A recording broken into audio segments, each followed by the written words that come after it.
It's not just about the leaders on the team, right? Especially when you're on a university or varsity level team. Every single one of the guys in that locker room, or every single person in that locker room, has or was a leader, and that's how they got here, right? Whether that be on their or high school teams, their club teams, whatever that may be. So it's on everyone. It's not just on the leaders.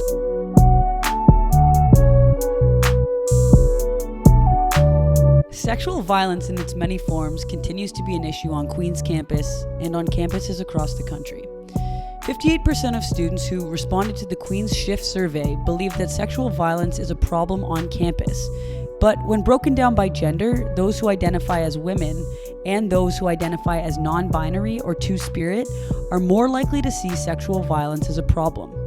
Only 3% of women and non-binary or two-spirit students who completed the survey felt it wasn't a problem, versus 14% of men who felt the same way. So, we decided to sit down with some players from the men's soccer team to hear their perspectives on consent and healthy relationships at Queen's, as well as their visions for a safer and more inclusive campus culture. Guys, popcorn style, so whoever wants to start can start. The first question is, what does a healthy relationship look like to you? Yeah, I can start. For me, a healthy relationship is one where two people each equally contribute to each other's well-being. And I think that can be through effective communication, a build of trust, and just a mutual respect for one another, for their opinions, interests, and thoughts. Yeah, I think healthy relationships for me are just about like two people who respect each other and respect each other's boundaries. And for that to happen, like you said, it has to be openly communicated and, willing to put yourself out there in a way that, you can get what you need out of that relationship and the other person can get what they need, and it's 50-50 and both people benefit from it as well. Yeah, and just emphasizing kind of what you said, Nathan, I think that trust is really important in a healthy relationship. Like having that foundation of trust allows everything else to work out a little smoother, and I think that's something good that you mentioned. Okay, we're gonna share with you a few stats from the 2021 Shift survey, which gathered information about students' experiences with harassment, discrimination, and sexual violence on our campus at Queen's. And essentially, we just want to know your thoughts. The 2021 Shift survey told us that when asked, in your opinion, how much of a problem is sexual violence at your school? 64% of women, 60% of non-binary or two-spirit students, and 43% of men said it is definitely or somewhat of a problem. What are your initial thoughts on these stats? I think I feel like it's slightly unsurprising that the men are lower in reported seriousness in terms of the issues of sexual violence at the school. Just given that I think for men, a lot of the times the kind of ability to share isn't always there because of a variety of reasons. It could be upbringing, it could be other things. But I think that a lot of the times men are less inclined to share their thoughts and general experiences regarding sexual assault. And so I feel like I kind of understand why that stat is a little bit lower for men. I don't know what you guys think. I think it's a big problem, and even if it doesn't affect you personally, it might affect, and it probably has affected someone that you know and that's someone that you're really close with. So that 43% was lower than I was expecting. And then overall, I think just regardless of how you identify, I think the numbers are all alarmingly high, and we have to do better as a community and as a school to fix these things. In season 1 of the Shift podcast, we heard 3 students' perspectives on consent culture at Queen's. We thought we'd share some clips with Nathan, Manny, and Harvard to see if any of it resonated with their own experiences. One thing I know we address is talking about consent with all photos. Even today, if you're just posting a photo on social media, be like, hey, are you good with me posting this? So especially if someone could be just double checking always. But I think that's such a great point, because I remember that too in high school, and so much victim blaming around that too. So that was one of my first introductions to that culture of not respecting boundaries, and an anti-consent culture was kind of surrounding spreading of photos of people without their consent. And it's such a great point, because what do you do to shut that down, especially when you're 13 or 14? And I think a lot of that, it comes down to not just it should kind of be on the onus of those guys that are in those locker room chats and they're talking and someone's oh, look at this photo. What do you do to say that? Because we should be teaching people what do you say to be that's not okay. You need to delete that or something like that. Obviously, locker room talk is a thing. Yes, we know that, and it can come up in a lot of different ways. So how you address it is obviously going to change from situation to situation. In terms of how personally I go about it when I realize something's being talked about or something's happening that I don't agree or think is right, is just pulling whoever's involved to the side and saying, look, this isn't okay, and this is why.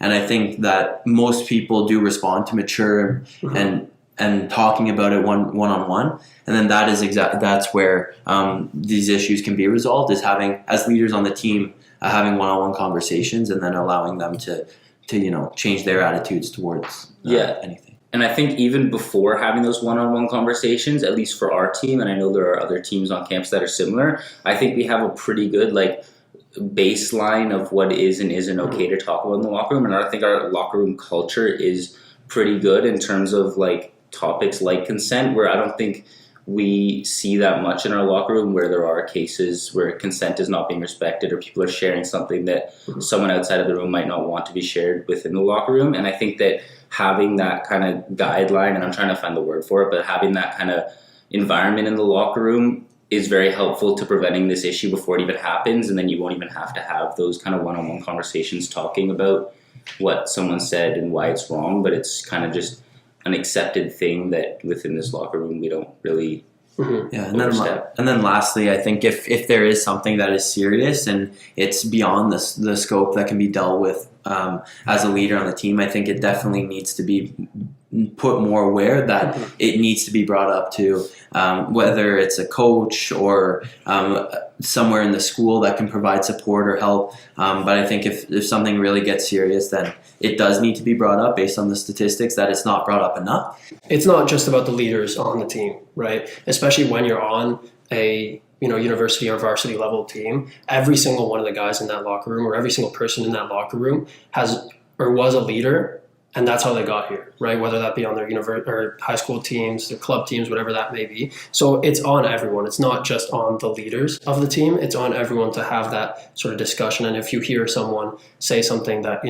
is serious or that shouldn't be joked about or whatever it may be, and it happens in our locker room too. You hear multiple guys saying, "Hey, that's not okay. We don't talk about that here, or we don't make jokes about that, or something like that." So it's not on just the leaders on the team. It's on everyone, and that's how you create those guidelines, that culture within the team, within the locker room, where you can have locker room talk as long as it's not locker room talk. Yeah, right. There's a lot of consent that's assumed within the classroom setting. Like you mentioned earlier, even just seeing someone you haven't seen in a long time and then instantly going in for a hug or something of that manner might not be something that's acceptable in that time. Also, men also have experiences with sexual violence, and I feel like that's forgotten a lot. And it's taboo for a guy to sit down and be like, man, I just was having sex with someone and I didn't want to. And it's it happens a lot more often than I feel it's talked about, because guys have a different perception of or they have a different stereotype of how they should be approaching sexual interactions. Well, I think just the general idea of how a relationship works a lot of the time is very skewed for men, where a lot of people, maybe less now for the people that are entering university, but maybe 10 years ago, 15 years ago, the vision was this nuclear family where you're supposed to be the man in the relationship kind of thing, and that idea kind of closes off any idea that you could be sexually assaulted anyway, because you're supposed to be theoretically the one in charge, the strong one, the one making decisions. And I think that kind of skewed perspective of how a relationship between a man and a woman, or any two genders, works can often lead men to not want to share, because they feel it's not possible for me to get sexually assaulted because maybe I'm bigger than the person that I think sexually assaulted me, and so it can't be because I'm stronger than them. And I think that deters a lot of men from speaking about it. Yeah, for sure. I think there's also this perception of that men love sex and you're supposed to want sex at all times or whatnot. But obviously that's not true. Everyone's human, and you can want sex, but you can also not want sex, right? And it can happen like that. I think even in sport, there's a lot of stigma that you can't really speak up, and if you do, like, you're considered weak or you're not set out for this lifestyle, people say. And so that's another one, is in sport, and it's increasingly evident, especially with social media these days. It also is very cultural. For example, Latin Americans, where I was born, it's a lot more, and I know Eastern Europeans as well, total on your side, it's a lot more closed off. You sharing your emotions isn't normalized, and even in Western civilization or culture nowadays, it's still not as normalized as you would hope it would be. But especially in those cultures, I think the men are very typically closed off, and like you said, kind of the man of the household, very that power, the breadwinner, etc. So it's very difficult for guys to talk about that mental health aspect. And I know, especially with sport as well, it kind of combines everything, and sometimes it can make it worse and sometimes it can make it better, right? But not being able to talk about it when it does make it better, and not being able to talk about it when it does make it worse, it's just compounding the issue. I've literally been on teams where one of my teammates has directly told me, this is word for word, that depression is fake. And and this kind of goes to, how are we going to start changing the stigma, and how are we going to start improving that? Is that obviously that's not true, right? Depression is a real issue. I have people very close to me who have experienced it and have dealt with it and have gone through it. So starting those conversations, and then that's how we start, fixing the stigma, and how we start reducing the stigma is a better word. Awesome. Okay, our final question for you, and it's a big one.